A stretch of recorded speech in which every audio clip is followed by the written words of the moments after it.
Now, you're so strong when it comes to the freedom and dignity of the Iranian people, but you have different meaning of freedom and dignity when it comes to the Palestinian people who've been brutalized for over 50 years of occupation. The Palestinians now have to show their will that they want to come to the table. As of now, they're not coming to the table, but they ask for aid. We're not giving the aid. We're going to make sure that they come to the table, and we want to move forward with the peace process.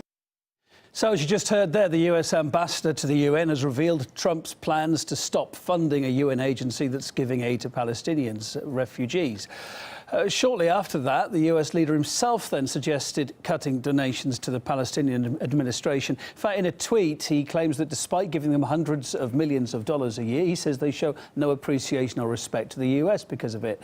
Trump also went on to suggest cutting aid because, according to him, the Palestinians aren't willing to talk peace with Israel. However, that's something that the Palestinian administration doesn't at all agree with.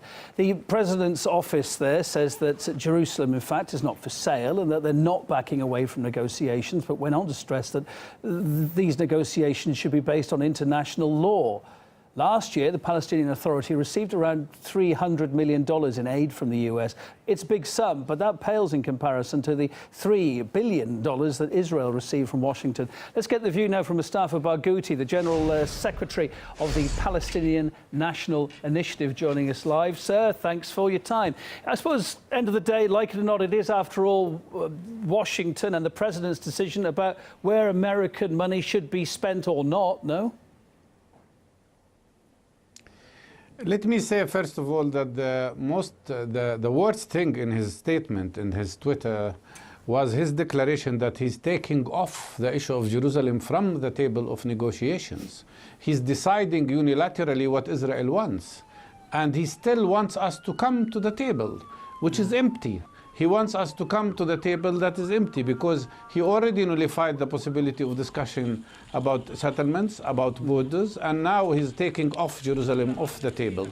That is, of course, not serious, but it shows how biased this American administration is to Israel. Although, of on course, the issue of money, he's been pretty universally, yes, that decision's been pretty universally disagreed with, so I suppose you're going to take some heart from that.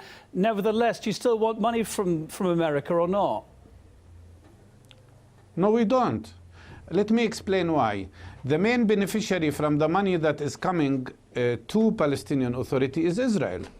You might be surprised about that, but most of that money goes to funding security cooperation with Israel. And Israel is in need for that security cooperation, not Palestinians. And more than that, let me tell you that the other money that they spend on NGOs is, you lose about 50% of it, which goes back to the United States in the form of administrative expenses. Just to make this clear for our viewers, that we are not dependent. Does the money come directly to the Palestinian Authority then, or not? It does, but big part of it is devoted to security cooperation, to security needs of Israel. And more than that, let me explain, we are not dependent on foreign aid. As a matter of fact, the total amount of money that is coming from Europe, from the States, and from Arab countries is no more than 16% of the budget of the Palestinian Authority, while the public Palestinians are paying with their taxes 84% of the cost of the Palestinian Authority. In my opinion, taking away that money is not going to affect us seriously, so he can take it away. But what would affect the Palestinians badly is his plan to cut off support to UNRWA, which is a United Nations agency that is providing humanitarian aid in the form of education and healthcare to Palestinian refugees who were ethnically cleansed by Israel from their homeland, Palestine.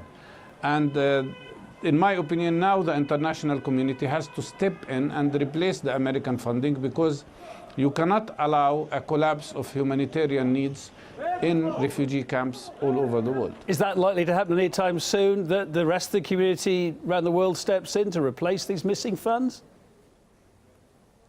They should, because this is a UN mission and it's a UN obligation that is determined by UN resolutions. It's about refugees, and the world cannot turn its back to the needs of these refugees till they have the right to come back home. And they will not come back home soon, because Mr. Trump is emptying the table and still demands that Palestinians come to that empty table. Yeah, I was going to say, as we head into a new year now, where do we stand on negotiations? On one hand, we've got Trump saying you're not going to have any more money, the Palestinians, because you don't want to negotiate. You say, yeah, we want to negotiate, but because Trump's saying Jerusalem's off the table, it ain't going to happen. Where is it going to go over the next 12 months, and will there be more protests? There is no way that the United States can play a role of a mediator under Mr. Trump. Mr. Trump and his administration and his envoys on the issue of Palestinian-Israeli issues have shown that they are totally and completely biased to Israel. You cannot be biased to one side and play the role of a mediator. Actually, he's playing the role of a biased partner to Israel, and Israel is using them to pressure the Palestinians. If we want a real peace process, it has to be within an international forum with parties that are impartial, parties that respect international law, which Mr. Trump is now violating by imposing facts unilaterally about Jerusalem and participating in violating that international law. Mustafa Barghouti, General Secretary of the Palestinian National Initiative, thank you for your time and being live on Art International.